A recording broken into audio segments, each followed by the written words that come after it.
Good evening from London, wrestling fans. I'm your host, Ben Allison, and you are listening to Wrestling Republic's daily broadcast, your one-stop shop for professional wrestling, insight, news, and reviews on a daily basis. And for our video listeners, our visual listeners, or watchers, whatever you want to call it, you guys will notice that today I have a bit of a new setup. It's not quite as good as my setup I had over the last, couple of weeks, but for the next few months, it's unfortunately going to have to do before I move back to Wales full time. But that's not what we're talking about today, because what we're talking about today is last night's AEW Collision. The good, the bad, and the mid.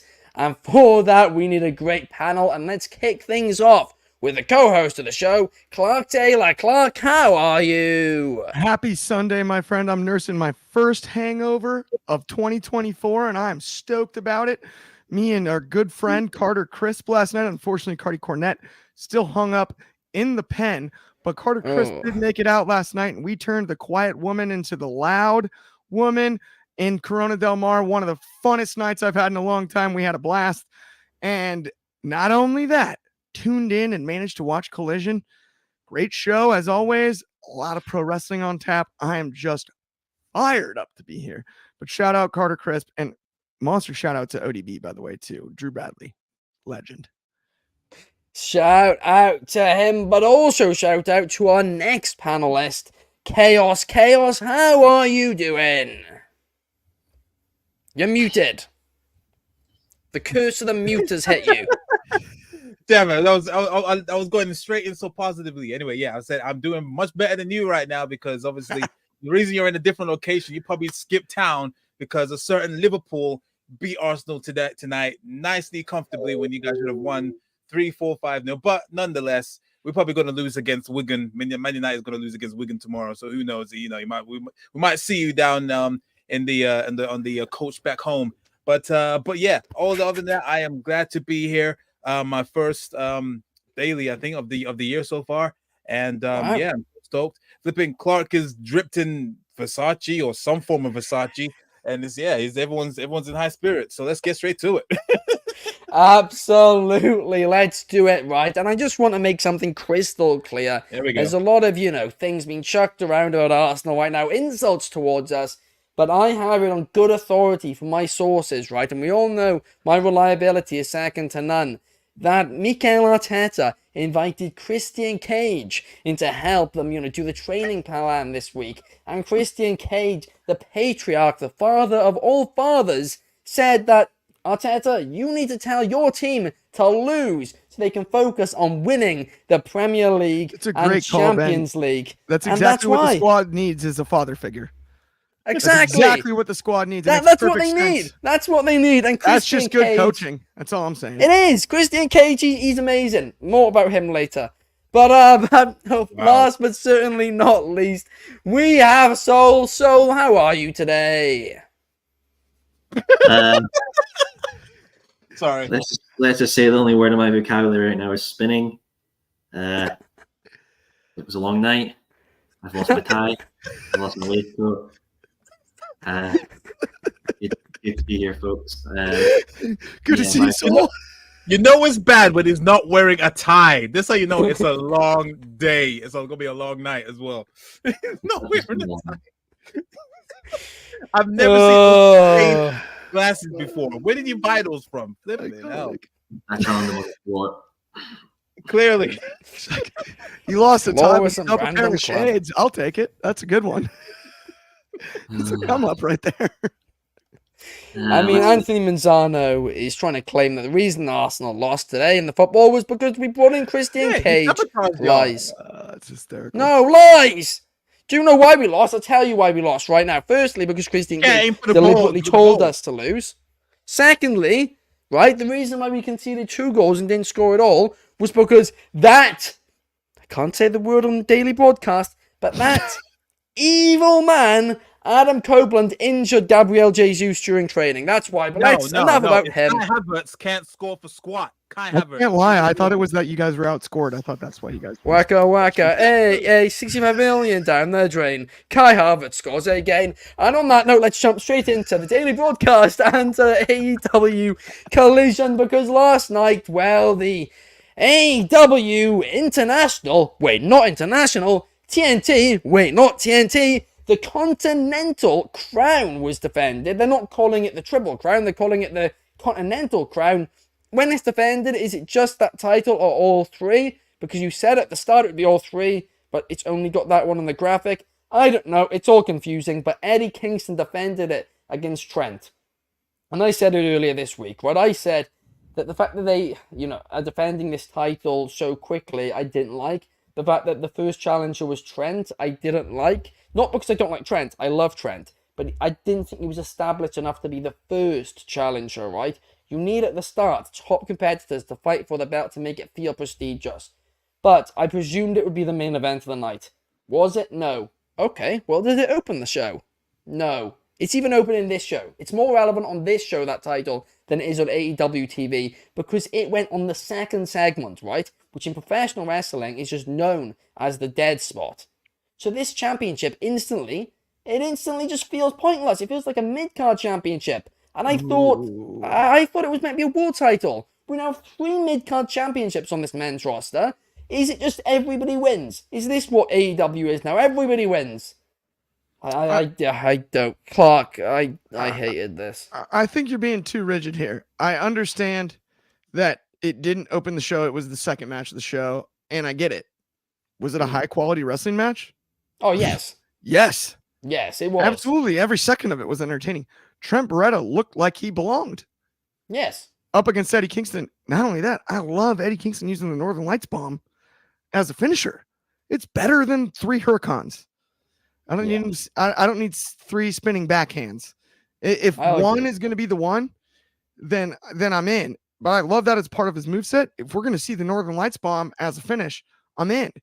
I agree with you on the belts part of it. That's where I was a little bit disappointed.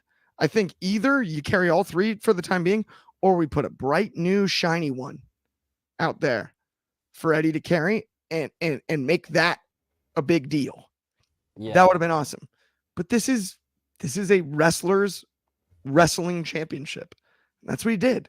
That's what they said about the International Championship. That's what they said about the TNT Championship. Well, well, that's not what they said about the TNT Championship. That's what they said about the International Championship. That was literally what Cody Rhodes the TNT Championship. Well, that's what Cody did, and where's he now? He's main event in WrestleManias. Yeah. Well, he's not in the TNT title picture. I'll tell you that much. Well, he's maybe main eventing WrestleMania. I think that's an improvement, to be fair. He's not in the TNT title picture anymore, right? He's a 3-time champion. He's gone from the TNT title picture, the main event. Yes, baby, let's go. But the point is, I think it was fine. This is the wrestler's belt. This is Eddie Kingston. He deserves it. He deserves his shine. And for the start of an Eddie Kingston reign over anything that matters, why not have him fight? That's who Eddie Kingston is. It makes sense to me. I don't mind it. There's honor there, right? The ROH history and him and both Trent, they don't hate each other. And that's fine with me. You don't have to book Eddie to hate him. But this is Eddie's moment. Eddie going out and getting a parade or like a big segment celebrating his victory is not Eddie Kingston. Eddie Kingston wins the title, and what's he want to do right away? Defend it. Fight to defend it. That's who he is. That's what he represents. So I had no issue with the booking, and I enjoyed the match wholeheartedly, and even card placement wise, like you said, the second position on a card is not usually the greatest in professional wrestling. But if you make the best of it, it is good. And I enjoy the second match on the card last night. I enjoyed the second match on the card last night immensely.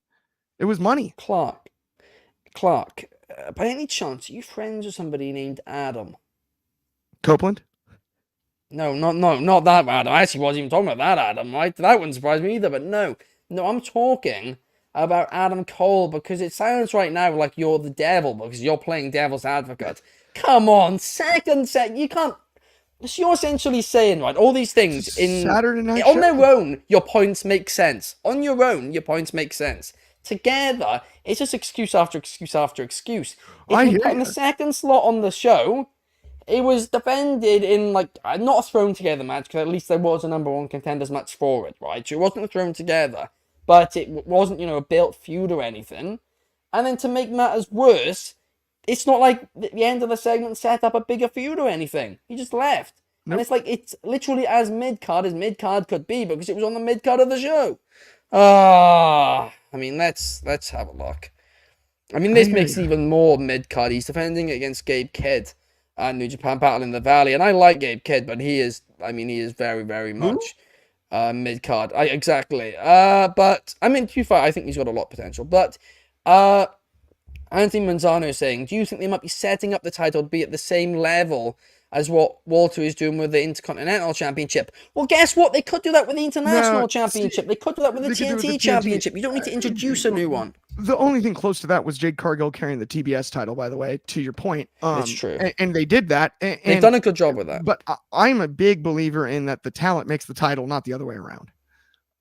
And I think if Eddie King, I think Orange Cassidy proved that last year with the international title while we're on the subject, right? Yeah. I mean, no, he did. It's the talent makes the title, not the other way around, when it's at its finest, right? Undoubtedly. And this championship win for Eddie Kingston, that to me is where I'm not going to get. It was the second match on the card, like you said. You can call it mid-card all you want, but it opens our show today. That was enough to open our show today. It's something we want to talk about. It's something. Well, it's because I wanted to complain about it, to be fair. I know exactly why. But Eddie Kingston is absolutely deserving of this spot. He's been booked excellently since he won the title. The come from behind win of the tournament great. Is the most Eddie Kingston thing in the world, right? Yeah. Absolute babyface, cannot help but love the guy.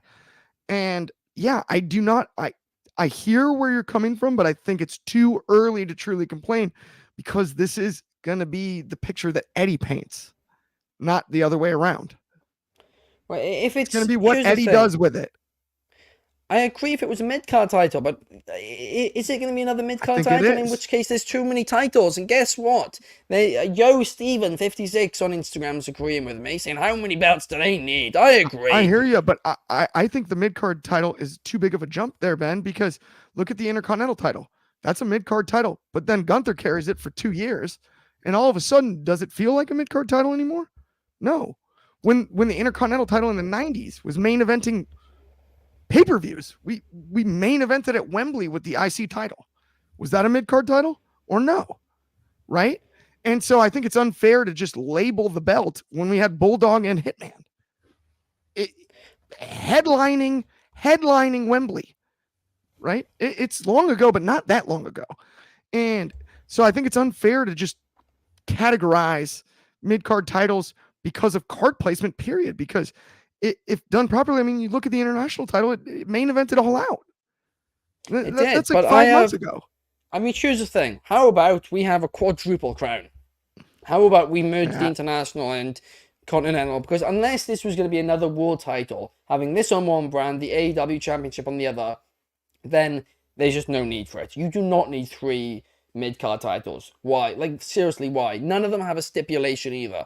If one had a stipulation, you'd get away with it maybe a bit more. None of them have a stipulation. What is the difference? Which one's better than which? It's getting like boxing now, Clark, and I know you're going to defend that, but the fact of the matter is, when people get into boxing, what's the one thing they all say is the hardest thing to understand? Too many titles. Championships.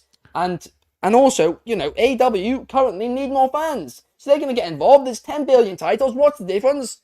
Oh, I don't know. The World one stands out because it's got the name World in the name. The rest are just messy. So I guess maybe do a quadruple crown and merge it with the international.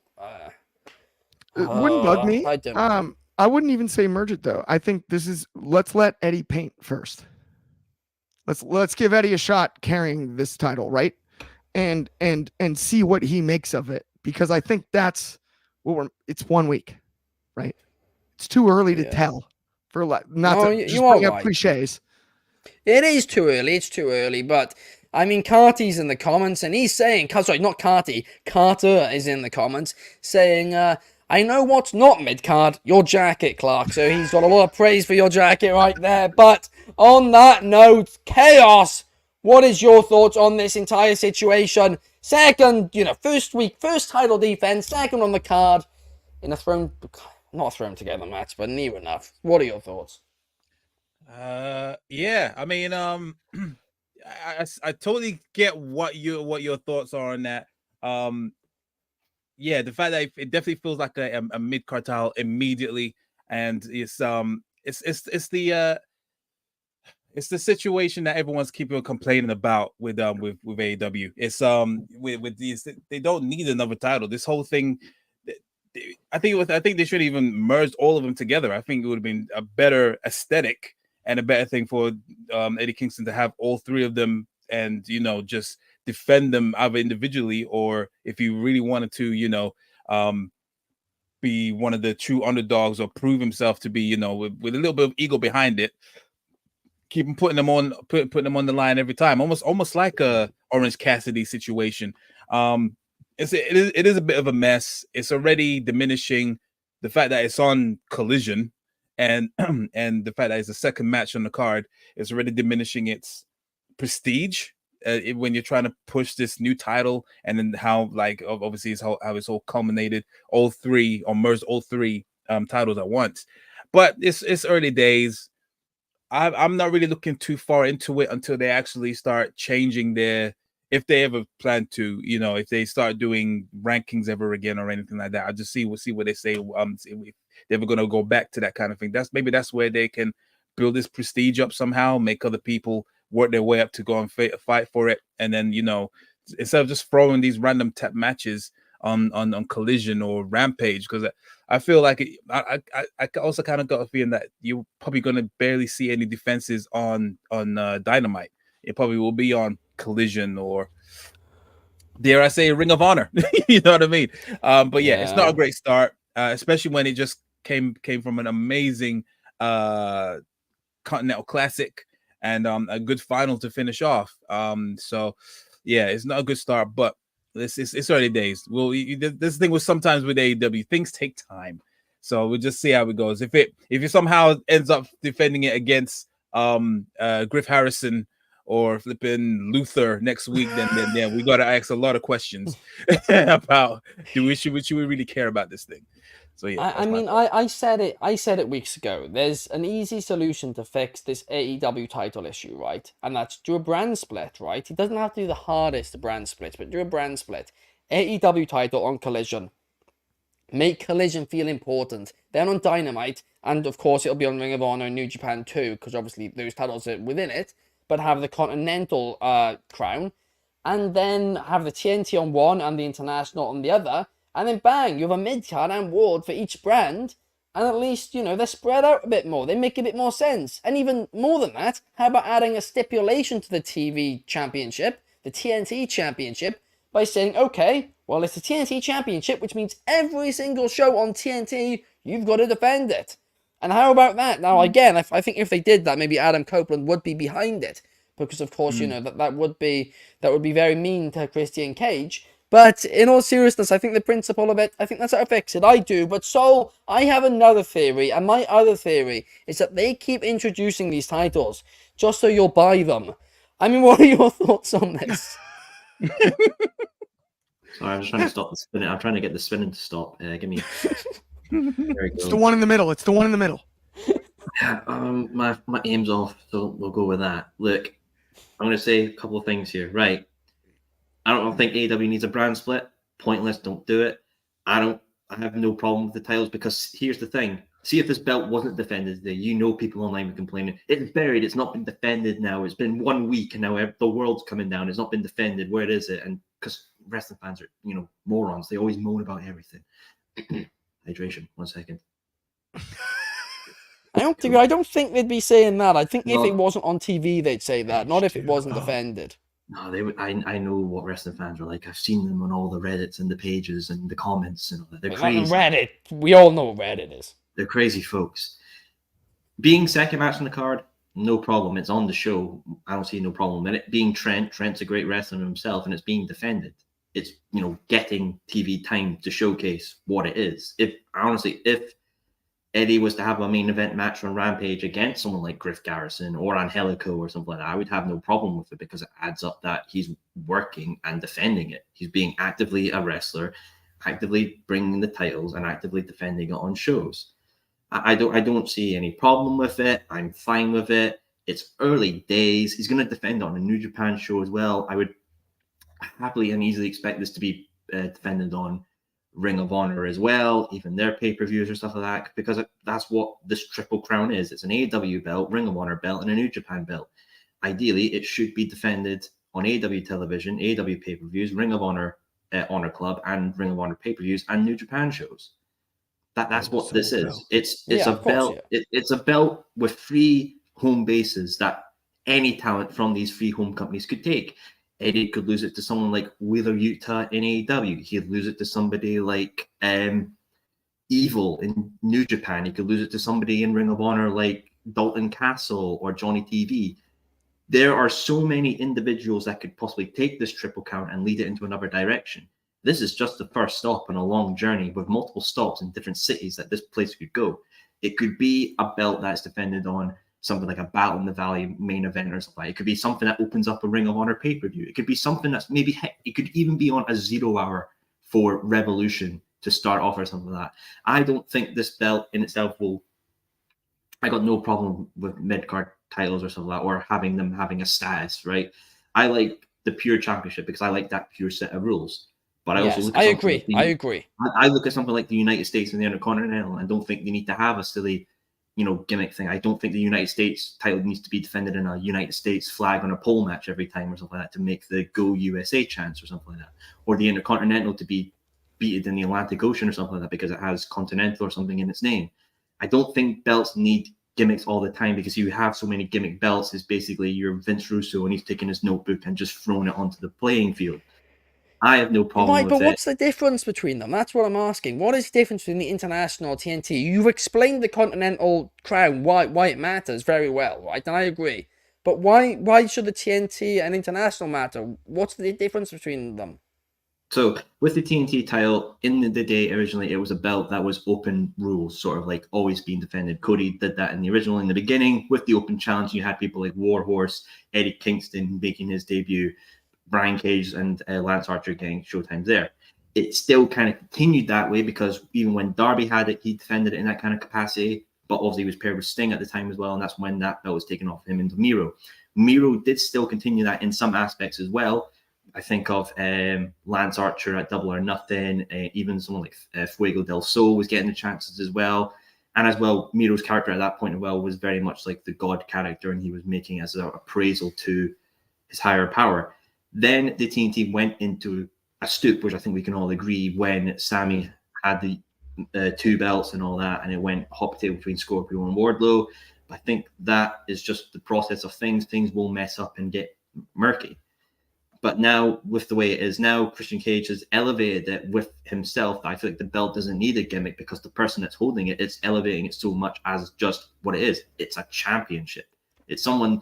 I look, if I was a wrestler, I would take any belt over my shoulder. I could go, if I was a wrestler and go 30 years with no belt in my career, that's something that would be on my accolade. But to say that I get to hold a championship that has been held by greats, that's fine by me. And the International, previously All Atlantic, was originally, it seemed like a belt that's just being defended between different countries and stuff like that. But changed now, and it is why I just stay with the TNT. It's a championship that people want to go for because who doesn't want to have a belt?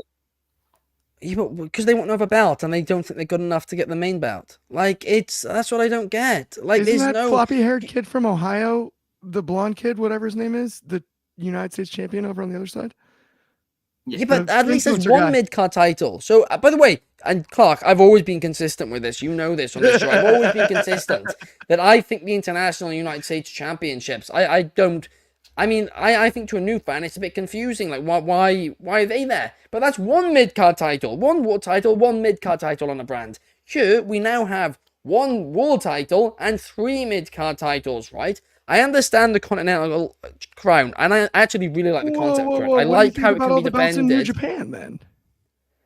What's up I complain the same thing there. I complain the same thing there, right? I do this. But, so, when you started talking about it at the start, you said at the start of it, TNT was an open championship, right? It was kind of, you got defended every week on AEW. And I think that's where it needs to go back to. I think then it's got a purpose. Okay, it makes sense. So that's for somebody who wants to be on TV each and every week and wants to, really prove that they're the best on a weekly basis.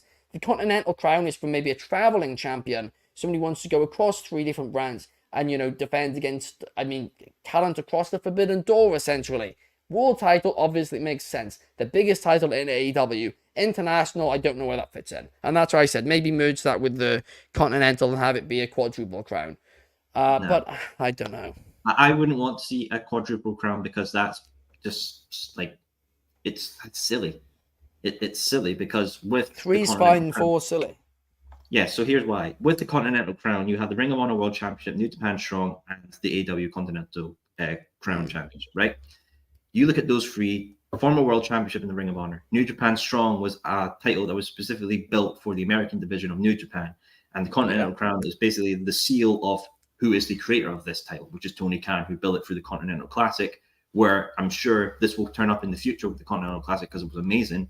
And what you'll get from that is the 2 finalists again, an automatic title shot from that opportunity out of the Continental Classic. So that's why that belt there. But if you were just to throw in the international title and have it as a 4-piece, you would have that. But then where does the international title actually fit in with those 3 belts? They're like a triangle.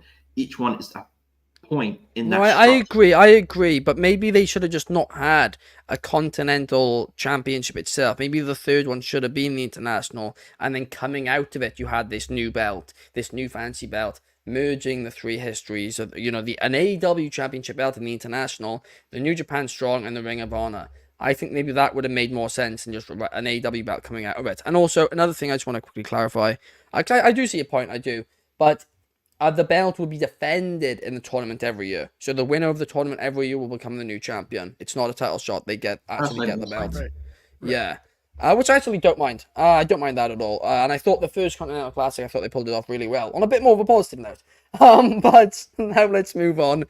And let's talk about Sting, Darby Allin, the workhorseman. They kicked off the show and, Sting's doing his farewell tour and all of that. I didn't really have an issue with this, but some people thought it was a bit of a weak opening. But, how many times are we going to see Sting? So I'm okay with it. Clark, what are your thoughts? If I go see Billy Joel, I want him to play the hits. Right? True. I want Piano Man. I want the hits. And that was my thoughts on this match, essentially, right? I got the hits. Yeah. We got a coffin drop. We got a scorpion death drop. It was delightful. Sting playing the role of, he gets his leg taken out and oh no. And then all of a sudden, whoop, boom, boom, bang, bang, choo-choo train. And we're on with our lives. I enjoyed it. It's Sting. Let's enjoy it while it lasts. Yeah. Because he's a legend and he deserves every second of it. I don't care if he has 15 more 10-second matches. I'll tune in for every one. Every scorpion death drop, every scorpion death lock, every stinger splash. Every time Tony Schiavone says it's Sting, it just tugging on my nostalgic heartstrings every single time. And I love every second of it. I don't care at all. I don't care who it is on the other side until Sting's gone.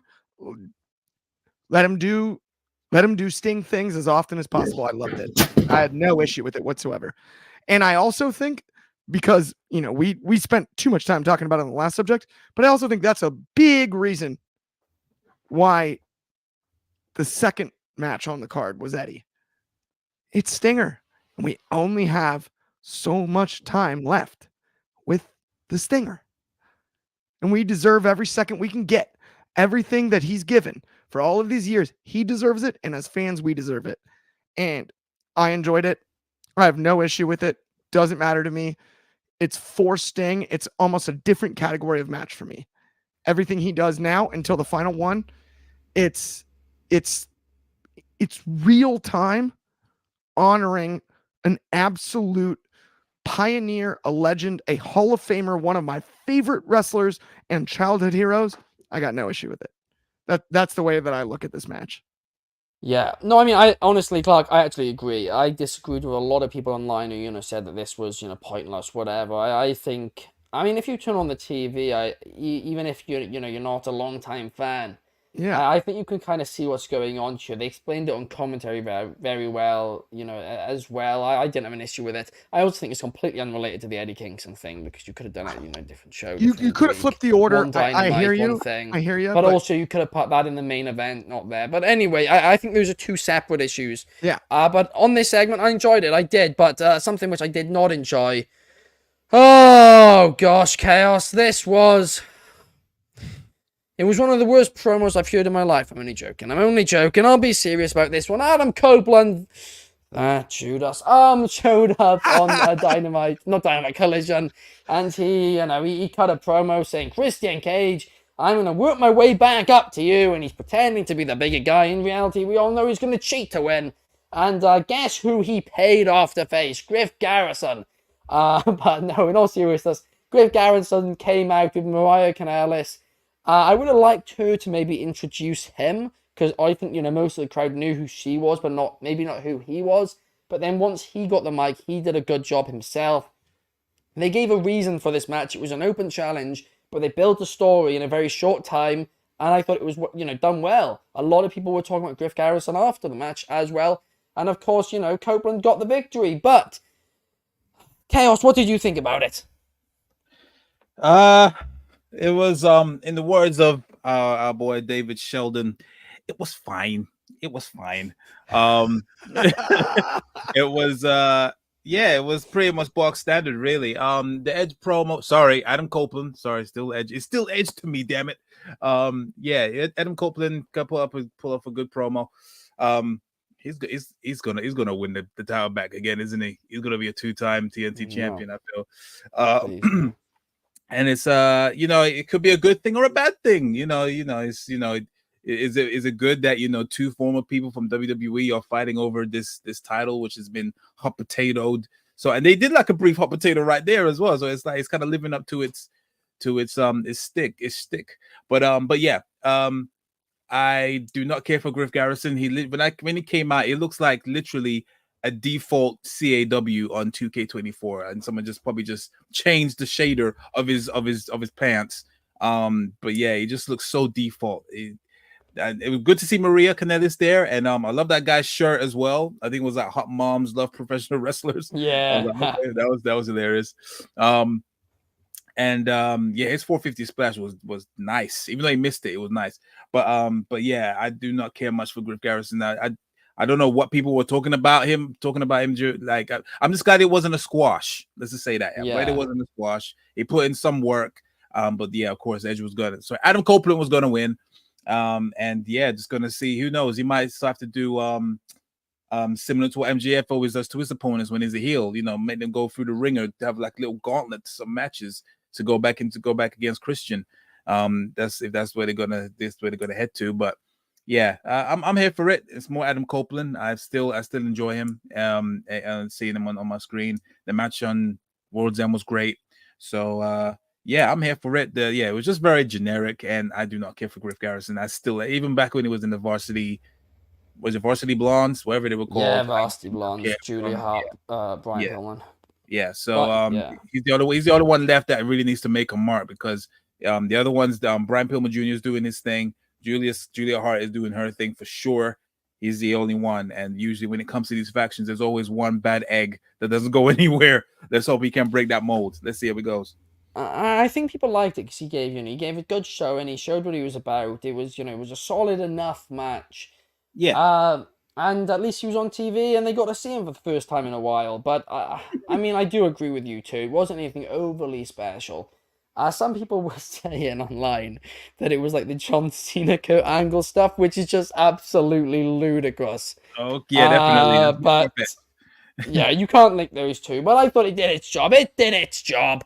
But now let's move on and let's talk about Sky Blue Kira Hogan. And I was talking on Twitter about this to somebody on the Bird app, now known as X. And they were saying, why is the crowd silent for this? Well, I'll tell you why the crowd's silent for it. It's because they don't care about Kira Hogan. And not because she's not good. She's great. And I think a lot of them know she's great. But they don't care about her because every time they see her on Dynamite or Collision, which, let's be real, is all most people watch, she loses. And they've not told us who she is, why we should care about her, And yeah, every time she loses. So they've not given a reason to care for her, despite the fact that she's great and she's got a great look. But Sky Blue got the victory. Saul, what were your thoughts? 1 second. Still too bright. Right. I'm going to say two things first, then I get to my big spiel. One, I hope this doesn't get clipped for the Instagram because I look terrible. Two, I've met a lot of great female wrestlers and I see how much they put in to work and get on shows. They bust their souls and spirits off just to be great, do what they can, and I try them and they're great. Now, okay, if we I look at the review for Collision done by the great David Sheldon, which you can see the whole thing on the Wrestling Republic website. Check it out and get a good deal breakdown of the whole show. This was the lowest rated match on the card. Now, our review thing is non-biased. It's not like anything personal. It's just what we're presented and reviewed, right? Looking at SmackDown one as well, there was only one women's match on that as well. I think this whole thing is just a cultural thing of how it is. I look at independent shows when I did like a big kind of reach thing. Most of these only really have 1 or 2 women's matches on their show because that's just how the culture thing is. But you get great promotions like Pro Wrestling E that do full women-based shows, and that's great to see. But I feel like with this, people don't care, and that's a shame to see because these women wrestlers do go out there and do all the things they can. People complaining and saying we want more women wrestling on it. If you get a casual fan, they'll just look at ratings and stuff like that and be like, oh, well, that's the worst rated thing. Why would I want more? That's not true. That's not true. If you look at WWE's, this is what I've been saying to people. It's not true that they're getting the lowest rating on WWE TV. They're going head to head with the men, and it's because that women's division's been given time. Yeah, but look at that women division though. They've got stars like Becky Lynch. You've got stars like Rhea Ripley or something. These are like mega stars who they're mega stars, right? The AEW women roster, there's nobody there that's really a mega star. Because they're not being given time to become mega stars. I mean, Rhea Ripley wasn't a mega star 2 years ago. It wasn't like she was known when she came in. She came in and she became a mega star in the time AEW has existed. Britt Baker's been on TV longer than Rhea Ripley's been on TV. There's no excuse. So Rhea Ripley got given more time. That's right? Look at Rhea Ripley. How much she's been featured on WWE? Yeah. Here's the thing, right? Look at Rhea Ripley, right? She was on NXT UK, first ever inaugural NXT UK champion, had time on that brand, had time on NXT UK TV, then NXT as well, then had time on the main roster, won the championship in WrestleMania and all that. And then you look at people like a Sky Blue or Kiera Hogan. They've maybe only been featured on a TV-based program in a eighth of that amount of time. They're too new. They're too not known. When someone like Rhea Ripley, who's had all that time and been on a grand stage in front of like 70,000 people, you can't compare that. They're two separate worlds. One is the biggest wrestling company's entertainment brand in the entire world, and AEW is just, as it is, an alternative. Okay, look at Impact. Sky Blue and Kiera Hogan. Which of those matches get the most like social media attention? A lot of the time, it's involving the women for Impact. With Impact, yeah, they've got a great women division, Jordan Grace and Trinity. But then what else out there? Is there any other kind of women-based storyline other than the main title picture or the Knockouts title, which I honestly don't think. Yes, there are. Oh, no, there are. They have a lot of mid-card ones all the time. Well, I don't watch it, so I can't say. I just think people give AEW's women division too much. Look at what Britt Baker said, right? Too many people were complaining that they got too much Britt Baker. Then she went away of her own choice, and now everyone's like, whoa, where is Britt Baker? People are fickle, and they will just complain for the sake of complaining. Like, I've seen Serena Deeb's going to come back. I really like Deeb. I really like what she was doing. That whole feud with Hikaru Shida, loved it. And her coming back, I think she'll do great things as well. But I honestly just think that there is a mentality within some wrestling fans to hate on AEW's women's division way too much. When you have to compare that, they are different beasts in themselves. As I've said before, WWE is like the echelon, the absolute tippy top for everything. AEW in itself is an alternative. I don't get too worked up about it. I watch the show because I like the show. I like the company. I like the people that I've seen. I don't get too worked up about it. Okay, I see your point, I do, right? And it's a point a lot of people make, right? But it's just, here's the thing. It works for WWE, who you said, bigger company, but okay. It works for Impact, who are a smaller company. So why is it only the company between those two sizes it doesn't work for? It's true, right? And this is a fact. When people aren't on TV as much, people aren't going to care about them. They don't draw as good enough ratings, right? Griff Garrison, there we are. That's a really extreme example I'm giving you. But if somebody's not on TV too often, they're suddenly on TV, nobody's going to care about them because they're not given, they've not been given much time. Sky Blue is a perfect example of when it has worked. She's been given time, and now look, suddenly everybody cares about her. You say the same for Julia Hart as well. You can say the same for Willow. You can say the same for Chris Statlander. When people are given time, people care about them more. But listen, I get the point as well. AEW they don't have many, female megastars who've, come in the company, whether they've had a lot of male megastars who come in. But you had Saraya, who at one point was the biggest draw in women's wrestling, right? And yes, she can't go by the name she was before, which is obviously an issue when it comes to being a draw, when you have to change your name. But the fact is, they completely ruined that. And why did they ruin that? They ruined it for two reasons. One, the storyline. But secondly, the storyline didn't feel important enough because it was barely shown. It was like once a week, and it was the same angle every single week. And you had no other women's wrestlers. Cleared now, but she can't wrestle, dude. She broke her neck, man. You gotta get Saraya. No, I'm not saying she has to wrestle every week. That's not what I'm saying. I'm saying the outcast should have been given more time to do other stuff, right? Not just remember, there's multiple members. It's not just Saraya. No, they could have done multiple things. What I want to say as well, if you look at Saraya, she's a great talent who's went through a lot of hardship. And when she came into AEW, because she turned turncoat, which is in some wrestling people's minds, people like to bring up the past and be completely negative to her, which is completely unfair. People will just turn on people for the sake of their passionate love of another company. Look, I love AEW. Do I like despise Cody Rhodes or Jade Cargill for jumping ship and making more of their lives? No, I don't. Yes. I joke about Cody because of the whole story situation. But I wanted him to win at Mania. I wanted him to win. I don't hate that he left the company that I love to do what he wants to do and make the best living for his family. But someone jumped from WWE to go to AEW, people are going to complain. Saraya, they're complaining about. Ruby Soho, they're complaining about. Adam Copeland, Edge, somebody who has done so much in WWE from the 90s, main event in Manias, fight with Taker, Batista, all that stuff. But he jumps over to AEW and you get people immediately turning on him and just being like, no, he's a traitor. He's a turncoat. He's just terrible now. He's got bad promos. That's just the way things are because you go from the big to the alternative to do stuff that you want to do and people will just turn on you. That's just the way things are. That's happened both ways. That's happened both ways. It absolutely happens. That's not a fair comment. Soul's making a great point. It happens both ways. Fair comment. It's no, I think it is fair because it does happen both ways. It happens both ways. It's happened. Somebody looked at when Tony Khan made that bot comment months ago. Somebody actually did looked at actual data of it, right? Search trends and bot comments, and it was proven that there were more, generic copy and paste comments, which aren't bots. So they're real people, but it's people who have nothing better to do in their lives than copy and paste, hate. Saying, oh, you traitor, and it happened on both sides. But it happened actually more towards WWE than it did to AEW. But here's the thing. That's not a fair comment to say that that's a thing because AEW is the alternative. It happens both ways. It is though. That's what I see. I see it every time I go on to. So do I. I see it the other way.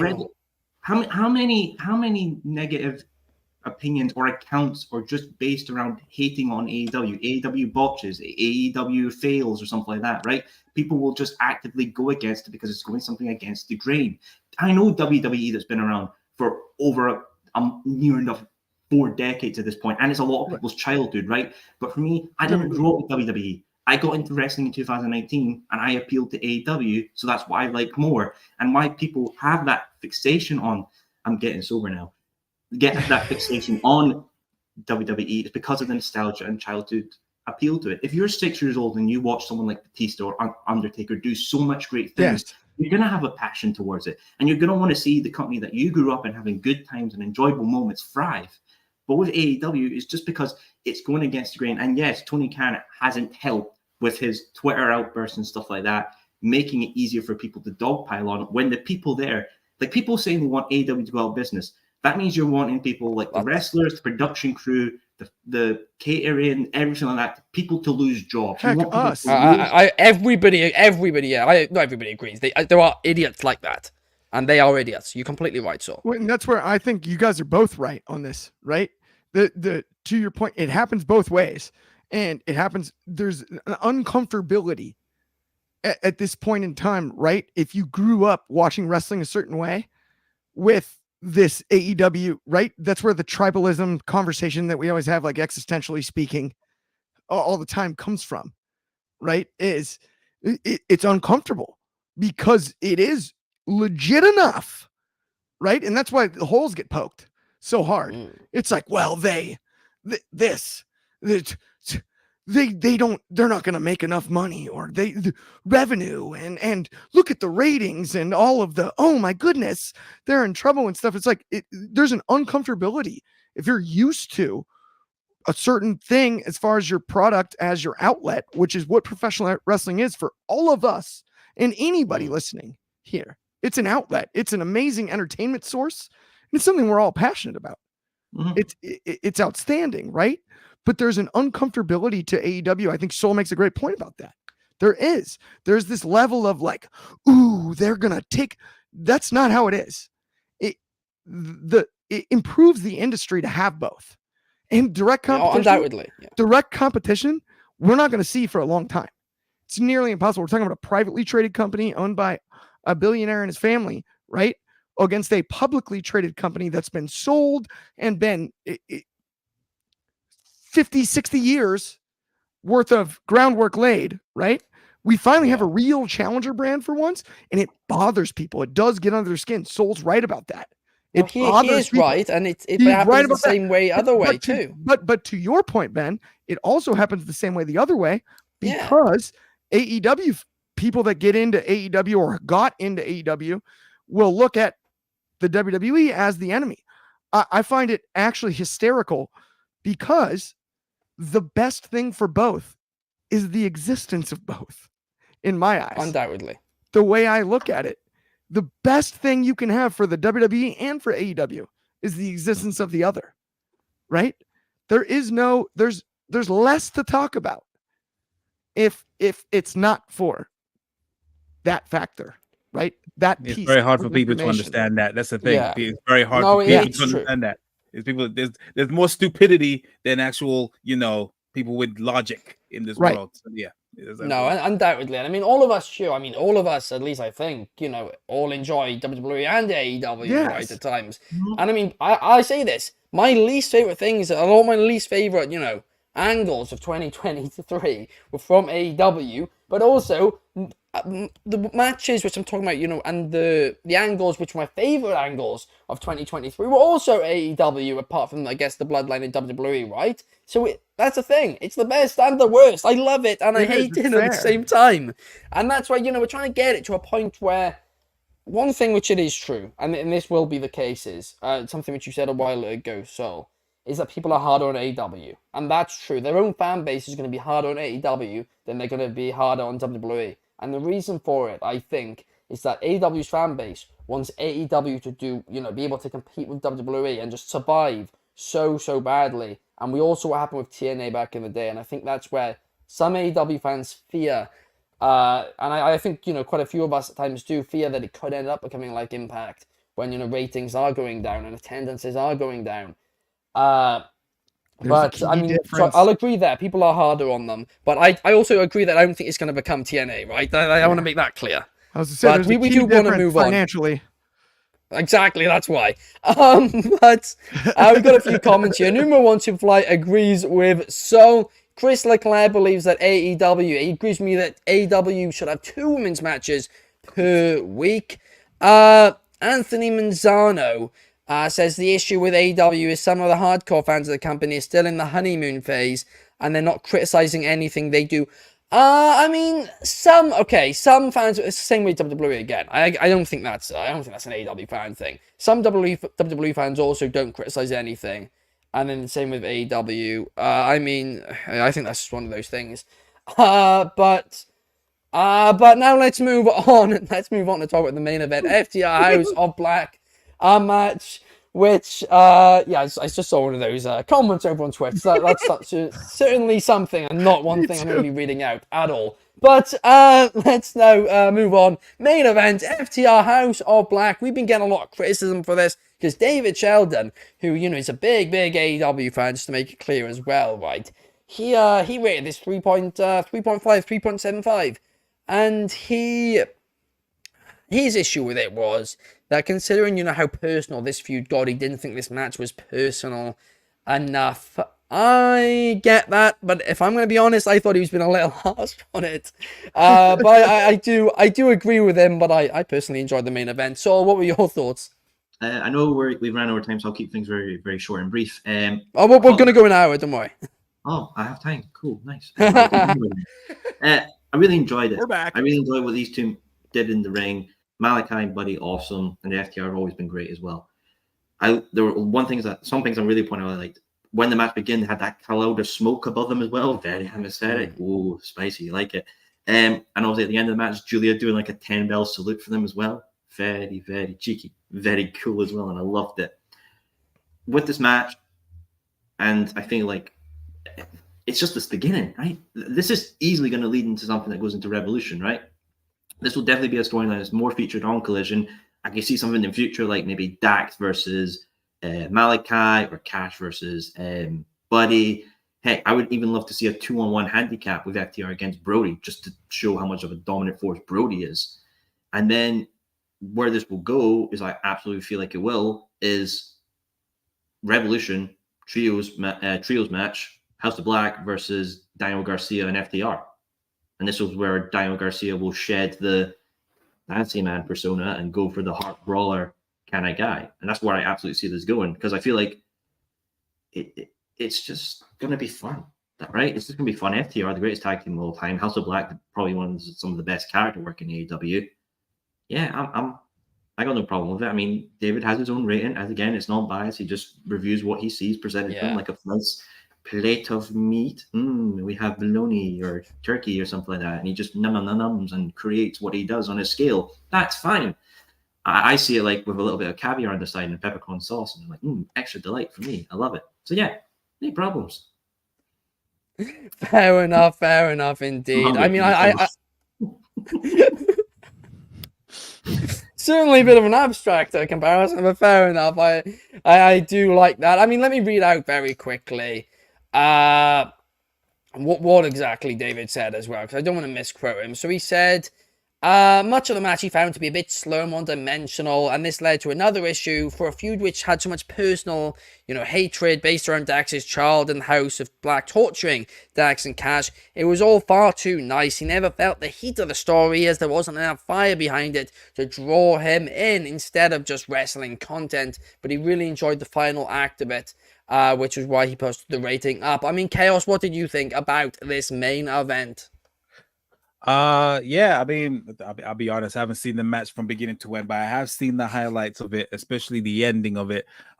Considering, like, when I saw that this was announced, I was like, yeah, okay, cool. Finally, I have a reason to watch Collision. Sorry, but yeah, I will go and see it from beginning to end. I feel like it's just the beginning of something that's long term, because surely this ain't just a one and done, and they have so much to give. From what I've seen from the highlights is that this was definitely a start of something that could be a 5-star match when they go on pay-per-view or something.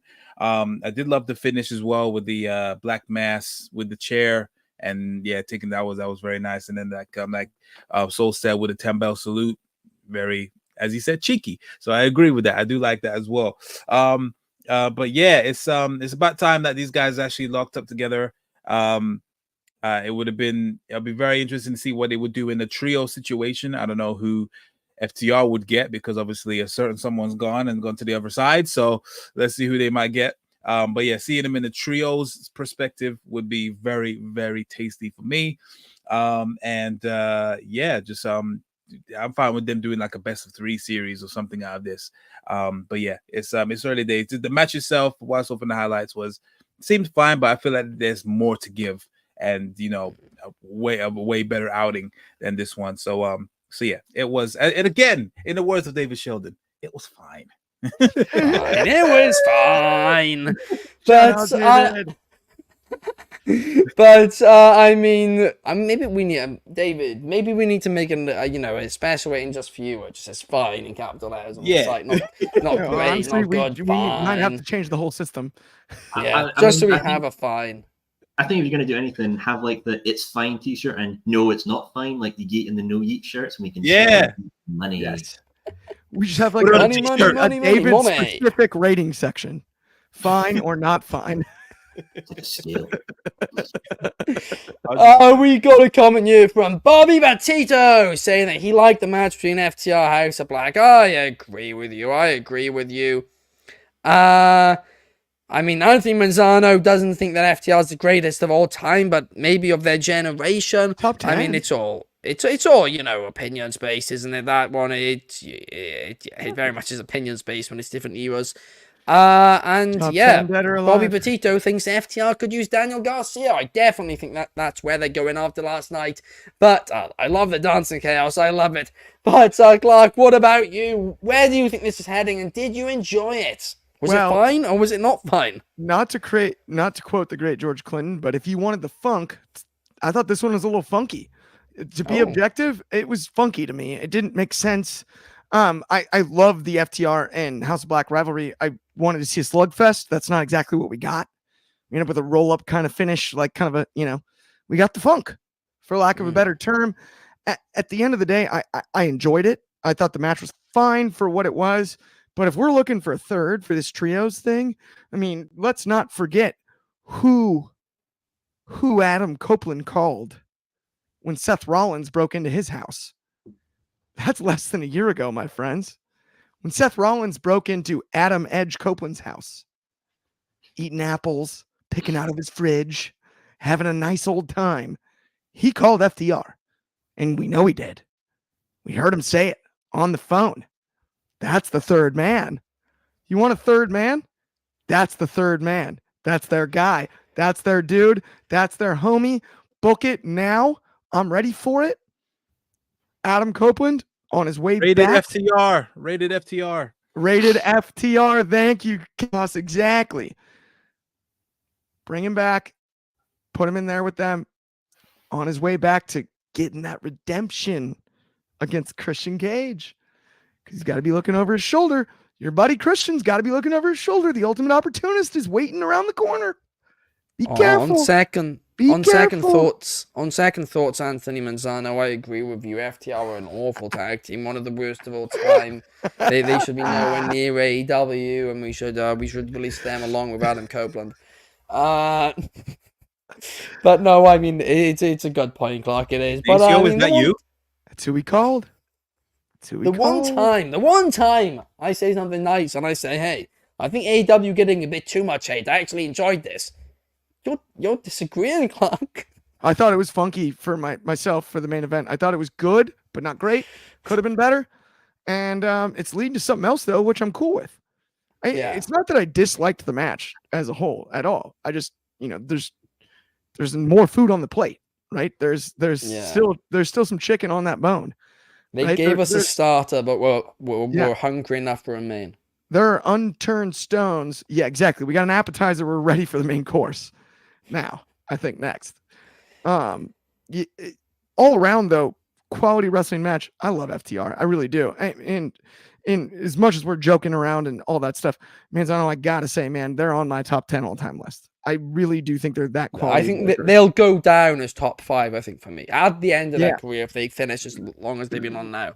I actually, again, jokes aside, I think they're fantastic. Yeah, they're on my current top 10 I think they're the best tag team competing, who are, active right now, for me personally. But that does basically bring us, guys, to the end of this chaotic show. We've gone overtime. When it's extra time. Overtime. It was worth it. It was worth it. It was. We've had a good old couple of arguments today. AEW, WWE, Women's Division, main event, star ratings, and we've come to the conclusion that everything in the world, in the words of David Sheldon, is fine. But thank you guys so much for watching. If you're on Spotify, please give us a cheeky 5 stars. If you're on YouTube, please like and subscribe. If you're on Instagram, follow us if you're not already. X and Twitch, do whatever. please support us. We really, really appreciate it. We're Top 10 sure list coming every soon. day. Take It to the Table coming soon as well. Make sure to watch that. It's